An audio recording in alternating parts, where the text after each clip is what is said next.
मतलब ऐसा तो कोई टॉपिक टफ नहीं लगता था।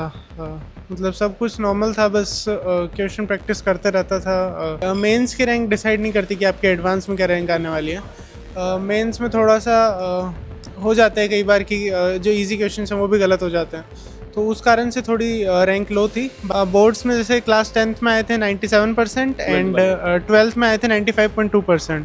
तो मतलब एज सच बोर्ड्स की कोई अलग से तैयारी नहीं की थी। उस अकॉर्डिंगली मैं चूज़ करूँगा कि मुझे किस फील्ड में जाना है, मुझे खुद का स्टार्टअप करना है या तो अभी तो मैं एक्सप्लोर ही कर रहा हूँ सारे फील्ड्स को कि किस में क्या है। So hello guys, welcome back to new video. आज के इस वीडियो में हमारे साथ JEE advance 2026 all India rank 3 है। इसके प्रिपरेशन के बारे में सब कुछ जानेंगे। सबसे पहले स्टार्ट करते हैं, किसने प्रिपरेशन कब स्टार्ट की थी और कहाँ से स्टार्ट? Hello everyone. मैंने जो मेरी प्रिपरेशन है वो क्लास 7 से चालू की थी और एलन सीकर में मैंने उस टाइम एडमिशन लिया था। देन वहीं पे मेरी क्लास 12 तक की प्रिपरेशन हुई है। तो तुमने फिर मतलब सिलेबस कब तक कंप्लीट हो गया? तुमने प्री फाउंडेशन क्लास 7 से स्टार्ट कर दिया, तो मोस्ट प्रोबेबली तुम्हारा 10 तक ही सिलेबस हो गया होगा। नहीं, मतलब ऐसे सारा जेई का सिलेबस नहीं हुआ था, कुछ कुछ टॉपिक्स और प्लस जो ओलंपियाड्स की तैयारी होती थी तो बहुत सारे टॉपिक्स उसमें कवर हो जाते हैं।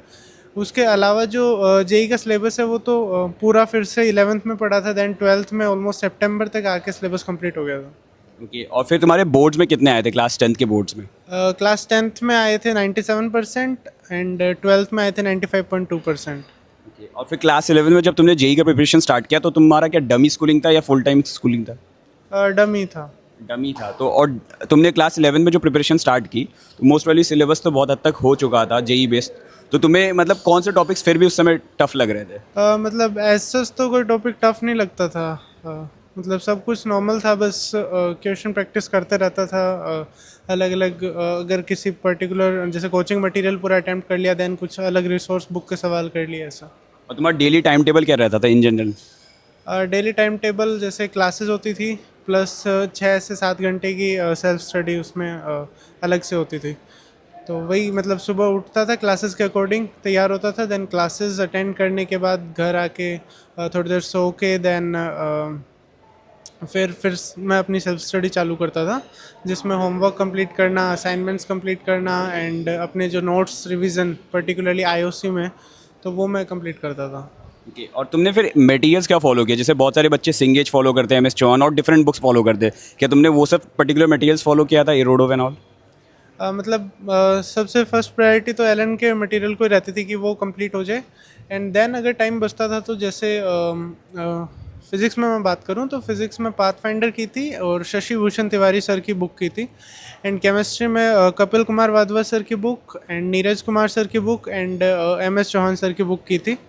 एंड मैथ्स में ऐसा कुछ अलग से मतलब रिसोर्स बुक नहीं की थी। ओके, और तुम जब प्रिपरेशन करते थे तो मॉक टेस्ट देते होगे, तो मॉक टेस्ट में क्या इन जनरल स्कोर रहता था? एवरेज स्कोर, हाईएस्ट, लोएस्ट, सब? मतलब स्कोर्स तो जैसे अराउंड अराउंड 300 to 80 एंड कई बार मतलब और मेंस के ज़्यादा। पेपर में? हाँ, मेंस में भी इतना रहता था 300, मतलब जे एडवांस में आउट ऑफ 360, तो 300 के अराउंड अराउंड मतलब एवरेज रहता था।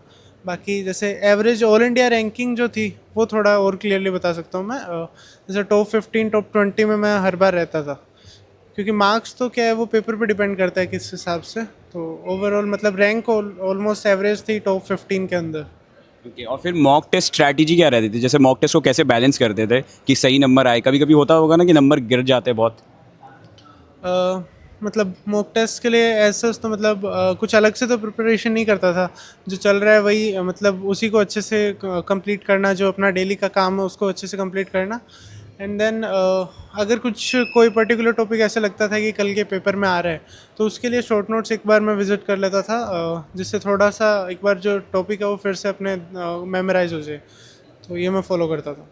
और तुम रिवीजन करते हैं? जैसे केमिस्ट्री में बहुत सारे टॉपिक्स याद नहीं रहते, स्पेशली इनऑर्गेनिक केमिस्ट्री, तो उसको कैसे टैकल करते थे रिवीजन?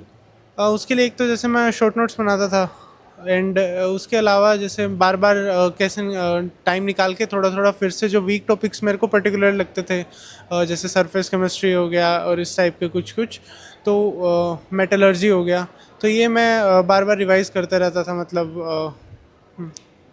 अगर आप इस इंटरव्यू को ध्यान से देखोगे तो आप एक चीज नोटिस करोगे कि ऑल इंडिया रैंक 3 सिर्फ पढ़ते नहीं थे, वो अपनी प्रिपरेशन को कंटिन्यूअसली टेस्ट भी करते थे। और यही हैबिट टॉपर्स को बाकी स्टूडेंट से अलग बनाती है। बहुत सारे स्टूडेंट सोचते हैं कि टेस्ट बाद में दे देंगे, लेकिन रियलिटी ये है कि टेस्टिंग लास्ट 2-3 महीनों की चीज नहीं है, वो स्टार्टिंग से बिल्ड करने वाली हैबिट है। लास्ट ईयर हर 5 में से एक स्टूडेंट जिन्होंने 99 परसेंटाइल क्रॉस किया, उन्होंने मैथोंगो का Quizrr JEE main test series use किया। और ये सिर्फ एक कोइंसिडेंस नहीं है, आज लाखों मैथोंगो के स्टूडेंट्स टॉप एनआईटीज और आईआईटीज में पढ़ रहे हैं because they took testing seriously from the beginning. Basically तुम्हारा complete JEE Mains practice platform है अराउंड 10,000 टेस्ट के साथ। इसमें 30 फुल लेंथ मॉक है एग्जैक्ट एनटीए पैटर्न पे, प्रीवियस 5 ईयर के JEE Main paper as mock और काफी कुछ। और सबसे अच्छी बात, practice exactly NTA exam interface में होती है, तो एग्जाम के दिन इंटरफेस देख के कोई पैनिक नहीं होता। हर टेस्ट के बाद डिटेल एनालिसिस मिलता है जो क्लियरली बताता है कि टाइम वेस्ट कहां हुआ है, सिली मिस्टेक्स कहां हुआ है और कौन से चैप्टर्स में प्रैक्टिस की और जरूरत है। साथ ही वीडियो सॉल्यूशंस और प्रेडिक्टिव परसेंटाइल भी मिलता है, so you know exactly where you stand in the competition. अगर आप सीरियसली 99 परसेंटाइल स्कोर करना चाहते हो और कंपटीशन में आगे रहना चाहते हो तो टेस्टिंग अभी से शुरुआत करो। और अगर अभी आप ज्वाइन करते हो तो मेरा कूपन कोड RTB27 से एडिशनल डिस्काउंट भी मिल जाएगा। लिंक चैनल के डिस्क्रिप्शन और पिन कमेंट में मिल जाएगा। फिर कभी ऐसा हुआ कि लाइक मेंस के टाइम पे तुम्हारे जैसे ऑल इंडिया रैंक 133 आई थी, उसके बाद तुम्हारा माइंडसेट क्या था कि जेईई एडवांस के लिए कैसे प्रिपरेशन करना है? हाँ, मतलब यही था कि मेंस की रैंक डिसाइड नहीं करती कि आपके एडवांस में क्या रैंक आने वाली है। मेंस में थोड़ा सा हो जाता है कई बार कि जो इजी क्वेश्चन हैं वो भी गलत हो जाते हैं, तो उस कारण से थोड़ी रैंक लो थी। बाकी मतलब यही था कि अभी अपने को एडवांस में अच्छा करना है, तो बस उसी के प्रिपरेशन में लगे रहे एंड उसके लिए मतलब क्वेश्चन प्रैक्टिस करना, नोट्स रिवाइज करना एंड ऑल। और एडवांस के लिए तुमने क्या फॉलो किया बेसिकली? एडवांस के लिए मतलब यही कोचिंग के नोट्स हो गए, कोचिंग का मटेरियल हो गया, कोचिंग से जो गाइडेड रिवीजन प्लान मिल रहा था लास्ट में वो प्रैक्टिस करना एंड यही सब। और बोर्ड्स को बच्चे क्या होता है, बहुत मुश्किल होता है बैलेंस करना, क्योंकि जेईई के साथ साथ बोर्ड्स भी करना। तो तुम्हारे बोर्ड्स में पहले कितने आए थे परसेंट और कैसे मैनेज किया लास्ट के टाइम पे बोर्ड्स? बोर्ड्स में जैसे क्लास 10th में आए थे 97% एंड 12th में आए थे 95.2%। तो मतलब एज सच बोर्ड्स की कोई अलग से तैयारी नहीं की थी। जैसे जो पास बुक्स आती हैं अपनी, तो उस टाइप की बुक ली थी मैंने इंग्लिश के लिए और फिजिकल एजुकेशन के लिए। तो बस वही एक बार पढ़ के चला गया था, मतलब एक बार नहीं, ऐसा थोड़ा सा पढ़ के चला गया था एंड फिर मतलब उससे तैयारी हो गई थी अच्छी खासी। ओके, अब आगे जाके तुम IIT Bombay computer science join कर रहे हो, तो आगे तुम्हारा क्या है, मतलब बीटेक करके क्या पर्टिकुलरली कोई अच्छा जॉब लेना है या फिर हायर स्टडीज़ के लिए जाना है, क्या प्लान है? हाँ, मतलब अभी ऐसा कोई प्लान नहीं है। मतलब अभी इन 4 साल के दौरान किस हिसाब से मतलब क्या रहता है उस अकॉर्डिंगली मैं चूज़ करूँगा कि मुझे किस फील्ड में जाना है, मुझे खुद का स्टार्टअप करना है या। तो अभी तो मैं एक्सप्लोर ही कर रहा हूँ सारे फील्ड्स को कि किस में क्या है, तो या अभी कुछ फिक्स नहीं है। बट तुमने जेईई की प्रिपरेशन स्टार्ट की होगी, कुछ सोच के स्टार्ट की होगी कि लाइक क्या प्लान है क्या नहीं? हाँ, मतलब ऐसे जैसे एक मेरे भैया हैं, तो वो IIT रुड़की से पास आउट है, तो एक तो उनको देख के ऐसे मोटिवेशन मिलता था। सेकेंडली मुझे थोड़ा सा ये कंप्यूटर फील्ड में, कंप्यूटिंग में एंड प्रोग्रामिंग वगैरह में इन्वॉल्व होना था, मतलब ये चीज़ पसंद है थोड़ा सा ऐसा, तो उसके लिए मैंने IIT को चूज़ किया। एंड सेकेंडली जो डॉक्टर वाला फील्ड है वो पर्टिकुलरली मुझे अच्छा नहीं लगता, तो उसके लिए बस। और फाइनल मोटिवेशन क्या देना चाहोगे जो स्टूडेंट सुन रहे हैं, तुम्हारे जो जूनियर्स हैं जो प्रिपरेशन कर रहे हैं उनको? मतलब यही है कि आपके जो टीचर्स आपको गाइड करते हैं आप उसको फॉलो करें। आपको जो मटेरियल प्रोवाइड किया जाता है उसको आप अगर सिंसियरली अटेम्प्ट करते हैं तो आप भी अच्छी रैंक ला सकते हैं। Thank you. Thank you.